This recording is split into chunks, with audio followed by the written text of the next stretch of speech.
It's the Locked On Flyers podcast for Monday, August 26th, your daily dose of Flyers news, analysis, and high quality content. It is looking forward to seeing how our rookies stack up against everybody else. Yeah, that's always fun.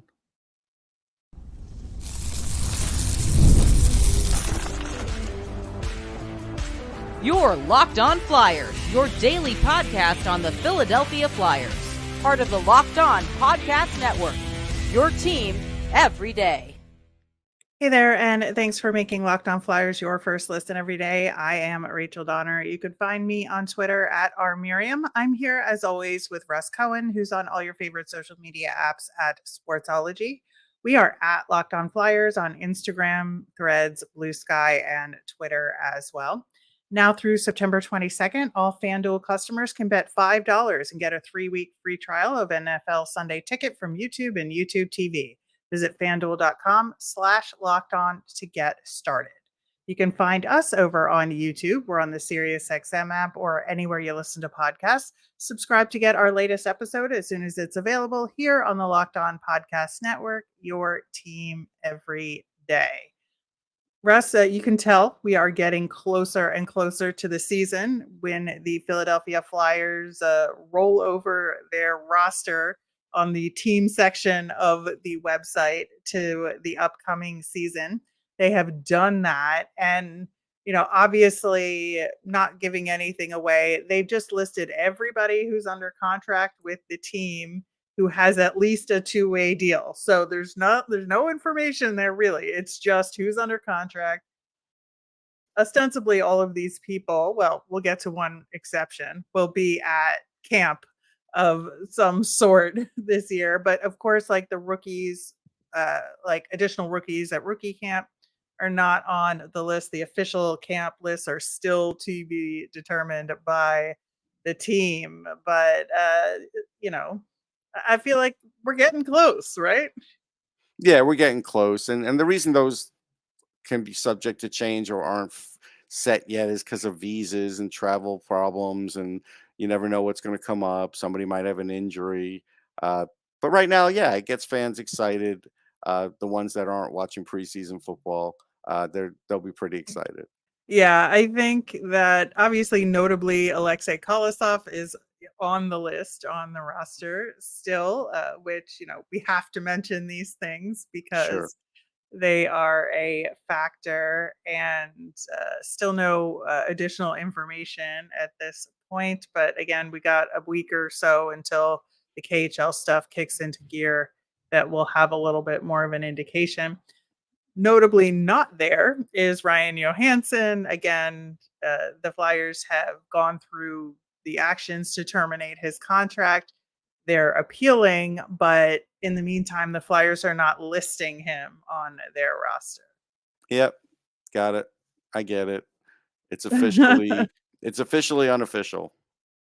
It is. And also official is we've been sort of tracking on and off over this off season about Bryce Brodzinski, who was a Flyers draft pick, who just hadn't signed with the team.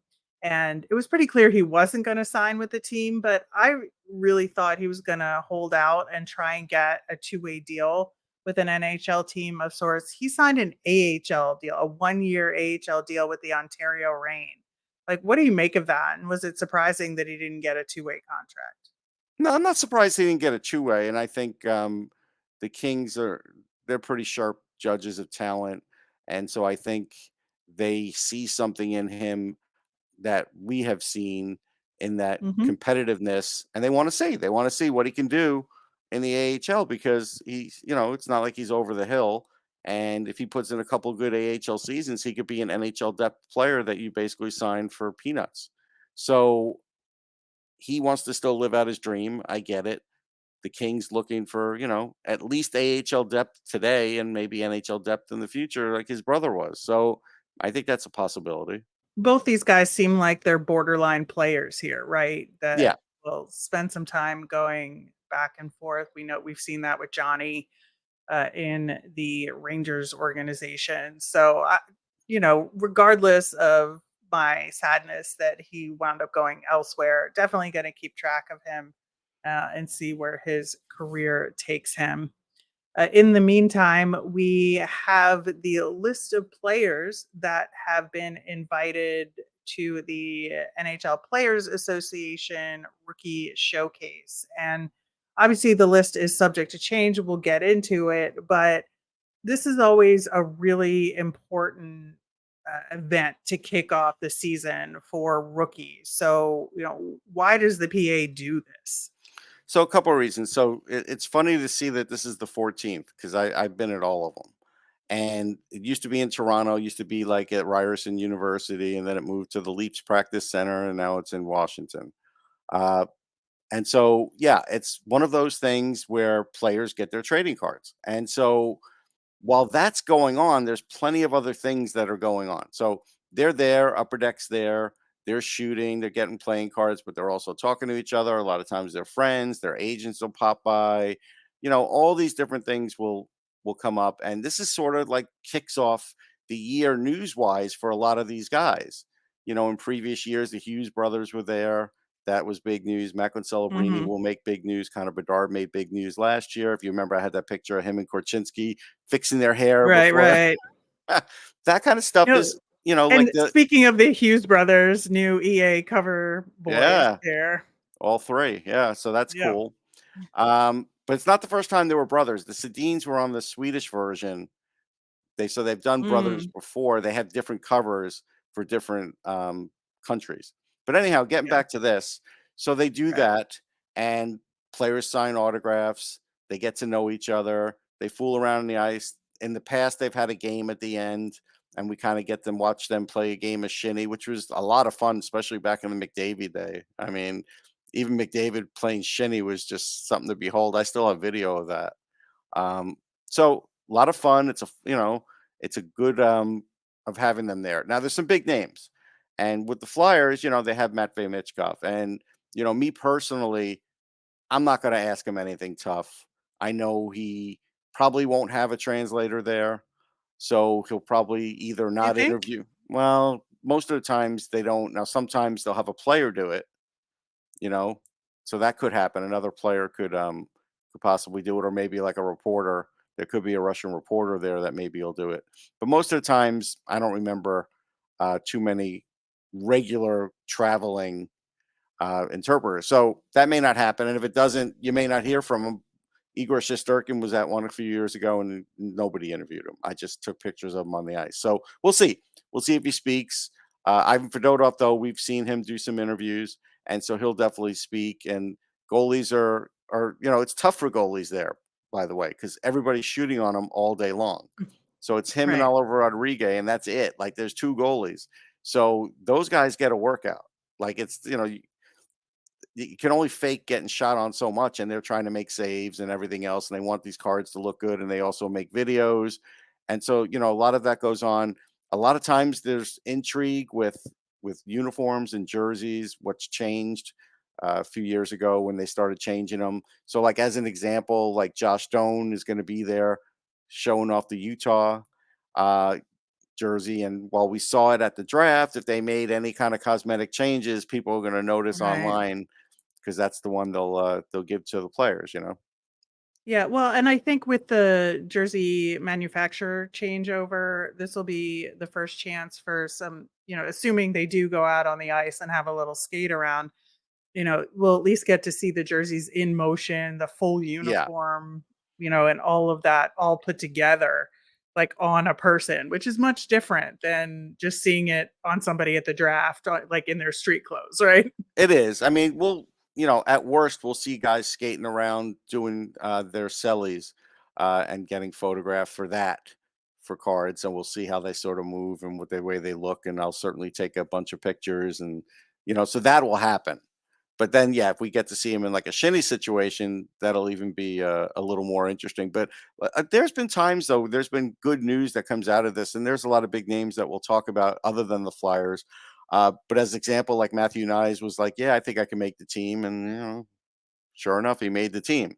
So that kind of stuff could create, good news at this time of the season when it's a little bit of a lull and you're waiting for camps to start. But for the young guys, this is really what kickstarts from this. They go home for a little bit, they go off to rookie camp, and then they go off to their teams or wherever else they're going to go. And so that does kick off the season for these young players. Now, these aren't players that Upper Deck thinks will all win the Calder. That's not the case. Some of them, sure, but not all of them, right? There's 33 of them. So Yeah. 33 guys aren't winning the Calder. What this is, though, is an opportunity just to get a lot of these guys in that have some NHL experience or they feel will be in the NHL in the next couple of years, because it's hard to get these guys at a location to shoot and get autographs of. So, that's the reasoning behind it. And of course, the PA does their own things and they interview too and put that content out for the year. I'll be putting content out all year on sportsology.com from this event. I put up videos. So yeah, it gives us all a lot of content, but we'll talk about some of the names because there's some interesting ones. Yeah, absolutely. We're going to dig into that list, who has the most players there and what it could mean maybe for the Calder race that we've talked about as well. We are going to do that coming up next. You've heard us talk a lot about FanDuel, America's #1 sportsbook. Well, we have something a little different for you. Now through September 22nd, all FanDuel customers can bet $5 and get a 3-week free trial of NFL Sunday Ticket from YouTube and YouTube TV. Then with a YouTube TV base plan, you'll be able to watch every regular season Sunday afternoon out-of-market game. All you need is a Google account and a current form of payment, and you can cancel anytime. FanDuel has odds for Major League Baseball, the NBA, WNBA, soccer, and so much more. Right now, the Phillies are going pretty good. Maybe you could start betting them again. Just visit FanDuel.com/lockedon to download America's #1 sportsbook. Thanks for making Locked On Flyers your first listen of the day. For your second listen, enjoy the Locked On NHL podcast. Locked On NHL provides you with a national perspective on all things NHL each and every day, with national experts and local insight on every team in the league. You can find me there every Friday. It's available on YouTube or wherever you get your podcast, part of the Locked On Podcast Network, your team every day. As per usual, we will be answering your mailbag questions on the Wednesday show. So make sure you get those in. You can email us at lockedonflyers@gmail.com. You can send us a message on Twitter or Threads. Plus, you can comment on our YouTube channel and we will respond. So, looking at the list of guys at the rookie showcase, first off, there are 3 San Jose Sharks players that will be there. Um, I think that obviously Macklin Celebrini is the one that people will He be will looking get the at big buzz. most. Yeah. Yeah, but Will Smith is there. I have a special place in my heart for Will Smith, just from draft coverage, as I do with all these guys. But Mukhundulin will be there as well, which I did not expect him to be part of this. Yeah, I mean, I call him Shaq because I don't even try to pronounce Yeah. his name. But yeah, I think the reason they did this is because they probably realized, hey, he's changed teams and we haven't had him here. Why not? And so it's a good thing. And so, what's funny is a lot of times when the teammates are there, they like traveling together to take pictures together. It's good. It's good team camaraderie. And the train car company Upper Deck takes advantage of that. Yeah, and we're going to talk about the Sharks again a little bit in the next segment, related to the Nemesis of the week. But they've had a busy off season. They've put together a really strong young core that has a lot of potential. So I think a lot of eyes will be on the Sharks this upcoming year, and that kind of bears out in the rookie showcase.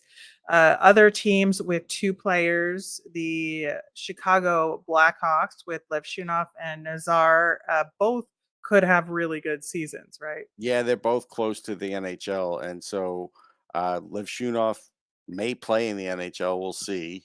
They may have him wait. Nazar is on the bubble. He's another Yep. terrific player. So yeah, both of them. Nazar is a guy that's fun to watch skate too. So people are going to any skating he does, it'll be fun to watch. Right. And then the Canadiens also have 2 players there. Lane Hudson, no surprise No, whatsoever. he will get a lot of Um, notice. Like yeah. he's a rock star at this point. Now, I am really surprised that Logan Mailloux is gonna be there. There's just, Yeah, I it is what it there's is. controversy there. I'm Yeah. not sure why they would wanna expose the team and him to Well, that he so might not early, but interview. They might say, "Hey, yeah, that's no interview true. with Logan," and that may be a method that gets employed there. So I wouldn't be shocked at that. Yeah, and, of course, Cutter Gauthier will be there as well, He will be representing. talking a lot because he likes to Yes. interview. Uh, Listen, I'll put up the Cutter Gauthier, content on my Instagram, and Flyers fans could like it or hate it. But I still think there are some Flyers fans that probably still wish him well. Not a large percentage, but I also think there's some that just know that he's going to do well. He's a good player, so you know Right. it'll be fun to see him there in the Ducks jersey. Well, we're gonna talk more about that as well in, later discussion when we have our new poll this week Yes. because, having Cutter Gauthier at the showcase, prompted me to think about something, and so that is, something related to that poll question. We'll get to it later in the show. Are there any other players here that you think either will, have important things to say, or you're excited to see there related to the Calder race? Yeah, so relating to the Calder race, obviously, Gavin Brindley's an interesting one. I don't know Yeah. if he'll get real NHL minutes yet, but when he does break in, he'll be a guy that can be a Calder threat. Jonathan Lekaramaki, if he makes the Canucks, that's a guy who could score. Like, I would never count him out of anything. I don't know if he'll necessarily be in it right now. I don't think Lane Hudson played too many games, right? I think he's still eligible. Right. And that's what's interesting is that there's, in addition to Lane Hudson, of course, we have Marashenko from the Caps who Local will be rink, there. so he'll be getting a lot of Yeah. notice. Oh yeah. Yeah. But also Matt Rempe from the Rangers will be Yeah. there. And I'm like, does he still count as a rookie at this point? Like, No, why would he but be at a rookie showcase? well, because he never went to one and he's become very popular, and he has been signing a lot of autographs this offseason at shows, big shows like the Fanatic Fan Fest as an example. He was up on the same dais as Henrik Lundqvist. So based on that, they're going to cash in on it too. Another one who I like, Dalibor Dvorsky. I don't know what the plans are for him, but that's another guy that at some point, if he were to get into the league and look really good, it wouldn't shock me if he got into the race. I think that this year there'll be a lot of guys in the race. Obviously, Celebrini will be a top guy, but the Sharks, they're not the best team, so that doesn't always help you. It didn't hurt Bedard, but we'll see what happens with him. Uh, Beyond that, Calder wise, I'm seeing if I'm missing anybody. No, I think that covers it. But I'll tell you, like a wild card is Easton Cowan, who has ripped Mm, it up for London. I don't think he should play for the Leafs this year. But every Toronto writer that's there is going to say, "Hey, do you think you should play for the Leafs this year?" And you know, you never know. Like, this kid has a lot of talent. If he all of a sudden starts to rip it up, he could do it. Nate Danielson is certainly super talented too with the Red Wings, but I don't know if it's time for him yet. So they get guys that are in between. They get guys who have played some games. You know, Look, even Fedotov is you know, available in the Calder race, and so is Michkov, and they'll be Michkov for sure will be a top name in that, and Fedotov could be. I mean, we can't say no right. yet. Right. And I think, it should be interesting given that they're both Russian, Yeah, uh, and both Flyers representatives. I do wonder if Fedotov will help support Michkov there language wise, and they might do a joint interview maybe. together. I think that's a possibility. But it is interesting that there are 2 Flyers representatives there and they are both Russian. This is the most amount of Russians that I've ever seen, and I think That's a positive for the league. It's good for the card company because you have Ponomarev with the Penguins. He's a really good talent. You got Svechkov, Fedor Svechkov. We've talked about him like in World Junior times, not that Yeah. long ago, being a really great offensive talent. Uh, Kovalenko, I believe, is Russian, and so yeah, there's a good contingent there. Yeah, there absolutely is. But looking forward to your reports, which we will absolutely talk about on the show. God, next week already. Next Time week, it's crazy. flies. In the meantime, we do have our new weekly poll and our nemesis of the week. We will get to that coming up next. Passion, drive, and patience, the formula for winning championships, is also what keeps your ride or die alive. eBay Motors has everything you need to maintain your vehicle and level it up to peak performance. Superchargers, roof racks, exhaust kits, LED headlights, and more. Whether you're into speed, power, or style, eBay Motors has you covered. With over 122 million parts for your number one ride or die, you'll always find exactly what you're looking for. And with eBay Guaranteed Fit, your part is guaranteed to fit your ride every time or your money back. Because with eBay Motors, you're burning rubber, not cash, with all the parts you need at the prices you want. It's easy to make your car the MVP and bring home huge wins. Keep your ride or die alive at ebaymotors.com. Eligible items only, exclusions apply. eBay Guaranteed Fit only available to U.S. customers. So, our new listener poll this week, we were just talking about Cutter Gauthier at Mhm. the NHLPA Rookie Showcase, and semi-related to that, we talk with our colleagues around the Locked On NHL channel about various things, various deals that go on. And, with the big prospect trade that happened this week or last week with Rutger McGroarty from the Jets not wanting to go there, there's a big trade that took place. And so the topic of, do you hold grudges when your prospects don't want to play for you, came up, and Jason, our friend over at Locked On Anaheim Ducks, suggested that Flyers fans still held a really big grudge about Cutter Gauthier and were very salty about it. I disagreed with Yeah, him. I think there's a good percentage that do, but I also think there's a good percentage that will answer one of the things that it's just business. Right. So my question is, and this is just a general, I'm not asking about Cutter Gauthier Right. specifically. Just want to look at the topic in general amongst the Flyers fan Although base. people will comment on Cutter Gauthier specifically, they Right.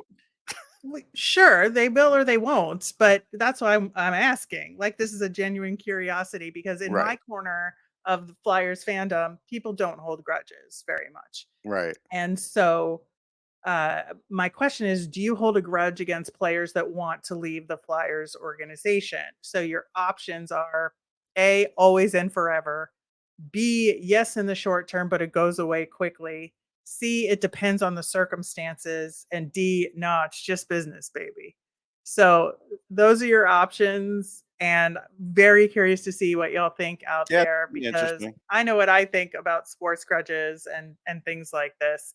But I want to know, like, if what I think about the fan base is accurate. So we'll see on the Friday show. Yeah, you're gonna find out, Rachel. I cannot wait to have that discussion and see the results. Moving over to our nemesis of the week. Last week, I talked about realizing summer is almost over. And, this week, heading into, again, rookie showcases next week, rookie camp starts the week after that. Like, we're getting ready to go. But thinking back on this off season, just, I guess the nemesis is that anything can happen anytime. And this offseason seemed very busy for us, with the Flyers, but it was a very busy offseason for the league as a whole. And just looking at this past week in the league, it's just the middle of August. People are supposed to be on vacation, but yet we had a huge prospect trade that happened. We had all that offer sheet stuff that happened. I feel like so much has happened over the course of the summer that things were spread out as well. The Askarov trade as well. So I think really, really interesting stuff at a very, slow time of the year, supposedly, but it has not been It has slow. not been slow. This is one year where the off season's been huge. I did break down that trade, by the way, the prospect one on NHLDraftBuzz.com. I talked about like deep into it. So people want to check that out, they can. Absolutely. Yeah. I think it was a really interesting deal there, especially for the Jets, who were in a kind of a no win situation. Yes. But, looking at the Flyers off season, we had everything with Michkov. Was he coming? Was he not coming? He finally, he was coming. We have the Kolosov stuff. We had the Ryan Johansson situation, the Cam Atkinson buyout, and then the Travis Konechny extension, which I almost forgot about. By the way, I hope everything is okay with him and his Yeah. family, with the fire, just horrible, horrible Awful. circumstances. But yeah, given all the other drama, you almost forget that Travis Konechny signed a huge extension Yeah. this season as well. But yeah, busy off season. And so, yeah, anything can happen anytime. So here's my beef. My beef is going to go back to Hollywood, but not so much Hollywood. The movies, now I'm attacking the small screen. Chris Pratt was almost signed on to do episodes. Basically, it seemed like it was going to be a serial for Field of Dreams, and he was going to play the Kevin Costner part, and he was going to get 15 million an episode. Or no, he wasn't getting 15 million. Sorry, it was going to cost 15 million an episode.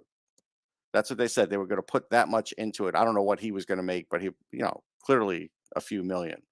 And he didn't do it. He backed out. And I'm glad he backed out because you know how I feel about remakes. So not going there. What I am going into is I do watch a lot of television and series, and we're paying now for services. And, back in the old days, you go back and look at some of these series, especially if you pick them up, and they would have 20 to 30 episodes a year. And now we're getting 8. 10 seems to be the max. 8 seems to be the limited series run. And I'm asking why. We're paying for this. The public's paying for this. And I feel like, the public's getting shortchanged, because if these were on network TV, it would be more than 10. These are like the streaming service ones. But even network TV has shortened them to the point where, nothing's on 2 weeks before Christmas. Nothing's on until like mid-October now, or late October, where they used to have like a thing for the network, a whole preview, a premiere that they would show for like a half hour doing all their shows. You don't really see that anymore. Oh God. Remember that? Yeah. Yeah. And when I was a little kid, do. I'd watch it, and everybody would sit down and do interviews. They'd show clips. They don't do that anymore. And so, like, why? Why is everything gotten so short? I don't like it. Yeah, I think it is interesting. Obviously it's money. The reason is money. And they want to get the most bang for their buck. So they put a lot of money into fewer episodes to try and increase the quality or get stars that you have to pay more, all of that. So I get it to some degree. To me, the sweet spot for a TV series should be about 18 episodes. I think the old days of 22, way too much. But you'd still like having filler episodes are actually a good thing, because it allows you to create more ebbs and flows of a TV season, and you maybe get to know a character a little better that you didn't in those filler episodes, or you can have a cool guest star or whatever. So I like an 18 episode season for a network show. I think there is a place for limited series, like a 6 episode series, 8, 10. I just think they're different animals. And I think that, but there's more and more of those popping up. At first they were just, just the BBC does them. Now it's like everybody's doing them. Well, that's been, the BBC model for forever, is that they've always had what we would call limited series, but their regular series have been, 8, 10 episodes forever. Like even Sherlock was like 3 in a season, but those were 3 movies. Those were they were movies. That's different. No, I agree. It's just different. I think that there's room for both. To your point, I think we're missing out on more of the longer series. That's what we're missing. And I feel like I'm not alone on this, but we'll see. We'll see what people think. Yeah, and also it's helpful for binge watching, because if you only have 8 to 10 episodes a season, sure, I get that, but I still want there to be more meat into it. I do. Yep. Yep. And that's why I like an 18 episode season where Yeah. there's room for, a lot to happen, but also you get to like breathe for a second in a couple. Yeah, and you could have the, episodes. the season ender be 3 episodes if you want. That's fine. Part 1, 2, 3, or Yeah. part 1 and 2. That's fine. We're used to that. Or opener, like Yeah. 911 that did the Poseidon adventure over 3 episodes, which was phenomenal. Highly recommend. Anyway, if you want like a fun nothing show to binge. I used to make fun of the Poseidon Adventure because if you ever watch the original reels for that, and I watched the original movie, just the way people ran from one side to the boat to the other, I it just know. it was not realistic. And that was Well, like big time back then. They did a great job on 911. Yeah, I'm sure they did. Anyway, that will do it for today's show. We will be back on Wednesday answering your mailbag questions. Plus, we're going to talk about some potential one-day contracts for the Flyers that will be honorary contracts. I think that'll be a lot of fun. You can send in those mailbag questions, though, on Twitter at Locked On Flyers. You can email us at lockedonflyers@gmail.com or comment on our YouTube channel. I'm Rachel. I'm on Twitter at rmiriam. That's RMIRIAM. I'm Russ. I'm at Sportsology, SPORTSOLOGY. Thanks for making Locked On Flyers your first listen today. Now go check out the Locked On NHL podcast, where the season never ends, providing national expertise with a local perspective. You can find the link to Locked On NHL in the show notes, so you don't need to search. Part of the Locked On Podcast Network, your team every day.